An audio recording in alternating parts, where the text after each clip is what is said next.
Assalamualaikum warahmatullahi wabarakatuh. Saya Milan Empapa TV, NIM 501190061 dari kelas 3B Ekonomi Syariah. Pada kesempatan kali ini saya akan membicarakan atau menjelaskan mengenai seputar pandangan Islam terhadap resiko dan selain pandang manajemen resiko.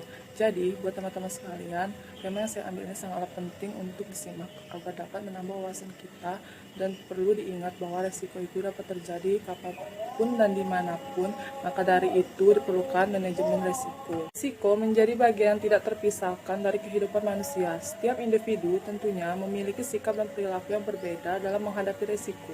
Perbedaan ini dipengaruhi oleh banyak faktor, salah satunya itu faktor agama. Risiko dalam perspektif Islam muncul karena posisi manusia sebagai seorang hamba.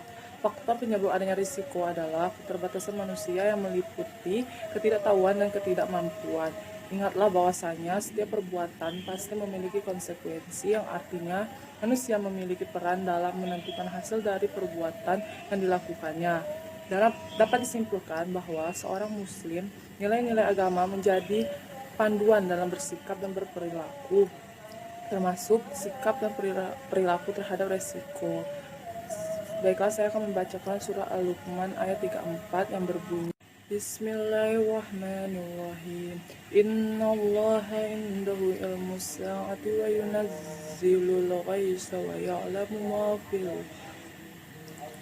arham wa ma tadri nafsum madza taksibu ghadan wa ma tadri nafsum bi ayyi ardin tamut innallaha alimun khabir. Yang artinya, sesungguhnya Allah hanya pada sisinya sajalah pengetahuan tentang hari kiamat, dan dialah yang menurunkan hujan dan mengetahui apa yang ada di dalam rahim, dan tiada seorang pun yang dapat mengetahui dengan pasti apa yang akan diusahakannya besok, dan tiada seorang pun yang dapat mengetahui di bumi mana dia akan mati. Sesungguhnya Allah Maha Mengetahui lagi Maha Mengenal. Jadi, ayat telah saya baca ini merupakan dasar pemikiran konsep resiko dalam Islam. Kemudian saya akan membacakan surah Al-Hasyr ayat 18. Bismillahirrahmanirrahim. Ya ayyuhallazina amanu taqullaha wal tanzur nafsum ma qaddamat liqad wattaqullaha innallaha khabirum bima ta'malun. Yang artinya, wahai orang yang beriman, bertawakallah kepada Allah, dan hendaklah setiap orang memperhatikan apa yang telah diperbuatnya untuk hari esok akhirat, dan bertawakallah kepada Allah, sungguh Allah Maha teliti terhadap apa yang kamu kerjakan. Ayat ini menjelaskan bahwa kita sebagai muslim diperbolehkan mempersiapkan apa yang diperbuat untuk hari esok dengan mengetahui, mempelajari, dan menganalisa risiko yang akan terjadi dengan menerapkan manajemen risiko. Sehingga hal yang menarik bagi saya dan dapat saya simpulkan bahwa manajemen risiko sangatlah penting untuk diterapkan, karena risiko itu mengandung unsur ketidakpastian. Karena itu perlu mengantisipasi dan mengontrolnya agar tidak terjadi terlalu parah. Maka harus dipikirkan terlebih dahulu apa saja yang akan terjadi di kemudian hari dengan melakukan pengawasan untuk hari esok. Kegiatan itu meliputi perencanaan, pengorganisasian, mengarahkan, dan melaksanakan.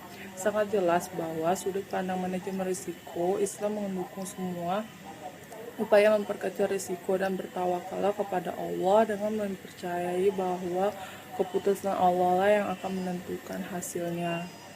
Yang jadi pertanyaan sekarang adalah bagaimana selain pandang manajemen risiko syariah itu? Baiklah, saya akan menjelaskannya. Manajemen risiko dalam pandangan Islam merupakan usaha untuk menjaga amanah Allah akan harta kekayaan demi untuk kemaslahatan manusia. Keberhasilan manusia dalam mengelola risiko bisa mendatangkan kemaslahatan yang lebih baik.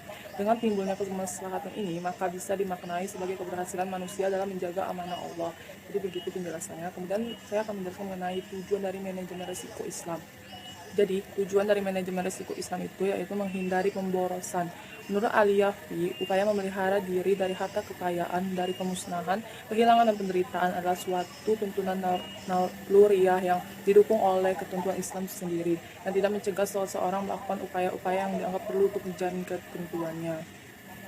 Sekian dari saya, apabila ada kesalahan mohon dimaafkan, dan hanya itu yang dapat saya jelaskan pada kesempatan kali ini. Terima kasih. Wassalamualaikum warahmatullahi wabarakatuh.